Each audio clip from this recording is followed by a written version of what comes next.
Welcome to the Tech Egg. Don't get scrambled. Enjoy the video. In this video, I will explain how to use Xray in a public server environment.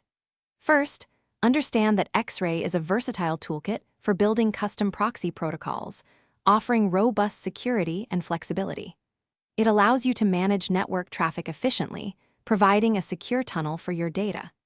This is especially useful when you are on public networks, ensuring your online activities remain private and protected from potential threats. Setting up your Xray server begins with selecting a suitable virtual private server, or VPS, from a reputable provider. Look for one offering at least 512 megabytes of RAM and 10 gigabytes of storage for optimal performance. Once your VPS is ready, you will need to install the Xray core software. After installation, carefully configure the inbound and outbound protocols, such as vMES or VLS, to establish secure and efficient communication channels. Connecting your device to your newly configured Xray server is the next step. Start by downloading and installing an Xray-compatible client application on your computer or mobile device. There are many options available, supporting various operating systems.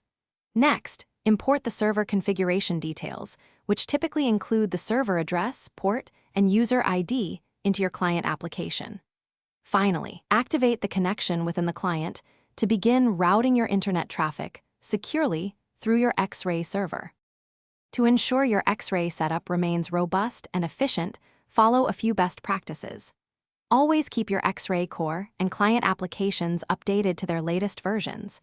This is crucial for security and performance improvements. Regularly monitor your server's resource usage, such as CPU and memory, to prevent any slowdowns.